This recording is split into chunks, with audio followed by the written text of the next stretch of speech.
Hi friends, ఇది ఇడ్లీ పొడి అండి. మామూలుగా అయితే మేము మా చిన్నప్పుడు దీన్ని చిట్లం పొడి అనేవాళ్ళము. మా అమ్మ ఇది తిరగల్లో వేసి విసిరేదండి. మామూలుగా సంవత్సరానికి సరిపడగా శనగలు కందులు అన్నీ కొంటారు కదా, అలాగా కొన్నప్పుడు అవి తిరగల్లో విసిరినప్పుడు నూక వస్తుందండి.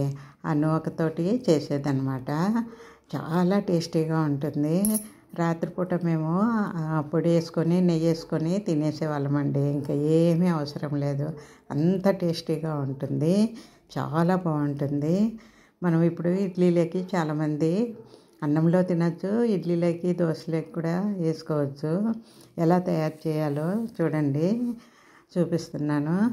1/2 కప్పు శనగపప్పు అండి, పచ్చిశనగపప్పు, 1/4 కప్పు మినపప్పు, 1/4 కప్పు వేపిన శనగపప్పు, 1/4 కప్పు శనగ పలుకులు. అన్నీను విడివిడిగా వేపుకోవాలి, సిమ్లో పెట్టుకొని వేపుకోవాలి. బాగా వేపితేనే ఇది టేస్టీగా ఉంటుందండి. ఎప్పుడు హైలో పెట్టకూడదు, చిన్న మంట పెట్టుకొని వేపాలి.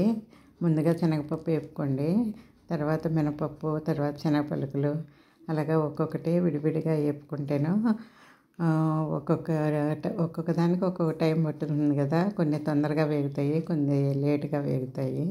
అందుకనే విడివిడిగా వేపుకోవడమే మంచిది.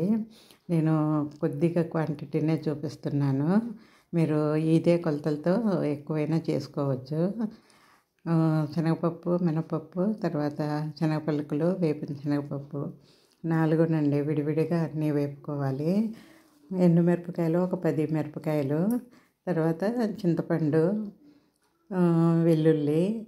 ఈ వెల్లుల్లి చింతపండు లాస్ట్లోనే వేయాలండి, ముందుగా వేయకూడదు. ఇవన్నీ మిరపకాయలు ఇవన్నీ వేసేసి మిక్సీలో బాగా తిప్పేసి బాగా వేయాక తర్వాత లాస్ట్లోనూ కొద్దిగా ఇంగువను, వెల్లుల్లి, చింతపండు వేసి మిక్సీకి వేసేయడమేను. అప్పట్లో అయితే రోట్లో దంచేవారండి మిరపకాయలు, అవన్నీ జల్లు పట్టించేవారు. ఇప్పుడు మనకు మిక్సీ వచ్చింది కాబట్టి మిక్సీలో మనం వేసేసుకోవడము ఈజీగా అయిపోతుంది. పూర్వము అన్నీ విసరడము దంచడమే కదా, అలా తయారు చేసుకునేవాళ్ళు. వీటికంటే అవి చాలా టేస్టీగా ఉండేవండి. దంపినవి విసిరినవి చాలా టేస్టీగా ఉండేవి మిక్సీలో కంటేను. ఇవి వేపిన శనగపప్పు అండి. ఇది వేపిన శనగపప్పు అయినా కూడా కొద్దిసేపు వేపితేనే బాగుంటుంది. అలాగే దీన్ని కూడా కొద్దిసేపు వేపాలి.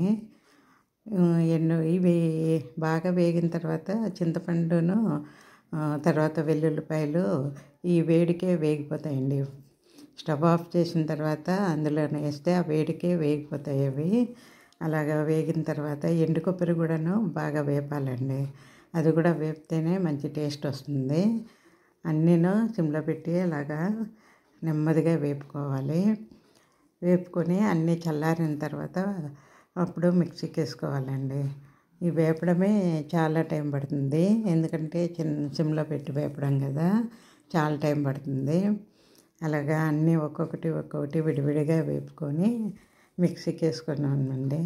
మామూలుగా మీరు ఇడ్లీనైనా దోశలైనా అన్నంలో అయినా కొద్దిగా పొడి అంటే మాత్రము నెయ్యి కానీ లేకపోతే నువ్వుల నూనె కానీ వేసుకుంటే బాగుంటుందండి, లేకపోతే దగ్గు వచ్చినట్లుగా ఉంటుంది కదా. అందుకనేసి మిరపకాయలు ఒక 10 మిరపకాయలు అయితే సరిపోతాయండి. అన్నీ వేపాల్సిందేను, ఏవి వేపకపోయినా కూడా టేస్ట్ మారిపోతుంది. అందుకనేసి ఇదిగోటి ఇలాగా ఒక 10 అంటే 10 మిరపకాయలు ఆ కొలతలకు సరిపోతున్నాయండి. 10 మిరపకాయలు వేసి వేపేసాను. ఇవి కూడా చిన్న మంటతోటి వేపుకుంటే బాగుంటుందండి. తర్వాత కొబ్బరి, ఇది ఎండు కొబ్బరి అయినా కూడా వేపాలండి, వేపితేనే టేస్ట్ వస్తుంది. చిన్న ముక్క తీసుకొని అలాగే చిన్న చిన్న ముక్కలుగా చేసుకున్నాం అనుకోండి, తొందరగా నలిగిపోతాయి కదా. పెద్ద ముక్క అయితే వేపడము ఎక్కువ టైం పడుతుంది, తర్వాత నలగడం కూడా మిక్సీలో చాలా టైం పడుతుంది. అందుకనేసి చిన్న చిన్న ముక్కలుగా కోసుకొని ఇలాగా వేపుకుంటేనూ బాగుంటుంది.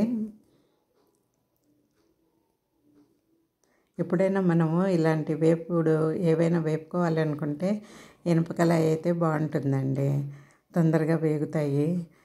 సిల్వర్ది స్టీల్వి అవైతే కన్నా మాడిపోతుంటాయి. ఈ ఇనుపవి అయితేను కొద్దిగా మంట తగ్గించినా కూడా వేడి బాగా ఉంటుంది. అందుకనే నెమ్మదిగా వేపుకున్నా కూడా మాడిపోకుండా ఉంటాయి, నెమ్మదిగా వేపుకోవచ్చు. అందుకనే ఎప్పుడైనా ఒకటి ఇనుపది ఉండాలండి, ఇనుప కళాయి ఉంటేనో వేపుకోవడానికి బాగుంటాయి. పూర్వము అందరి ఇళ్ళల్లో ఉండేవండి ఇవి. ఇలాగ ఏవైనా వేపుకోవాలన్నా పిండి వంటలు వండాలన్నా ఇనుప వాటితోటే చేసేవారు. అప్పుడు కర్రల పొయ్యిలు ఎక్కువ కదా, అందుకనేసి స్టవ్లు లేవు కదా, ఇనుపవి అయితేనో కొద్దిగా బాగుంటుంది అనేసి అలాగ చేసేవారు. ఇదొకటి మిక్సీకి వేసిన తర్వాత ఇలాగొచ్చింది చూడండి. బాగా మెత్తగా అవసరం లేదండి, కొద్దిగా బరగ్గా ఉన్నా పర్వాలేదు.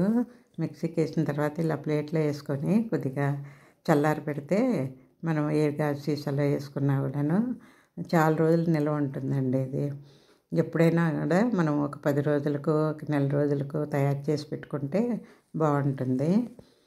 ఇడ్లీలోకి చాలా బాగుంటుందండి, అన్నంలో కూడాను. అప్పుడైతే మేము అన్నంలోనే ఎక్కువగా తినేవాళ్ళము మా చిన్నప్పుడు. ఇప్పుడైతే ఇడ్లీలో, దోశలో కూడా వాడుతున్నారు.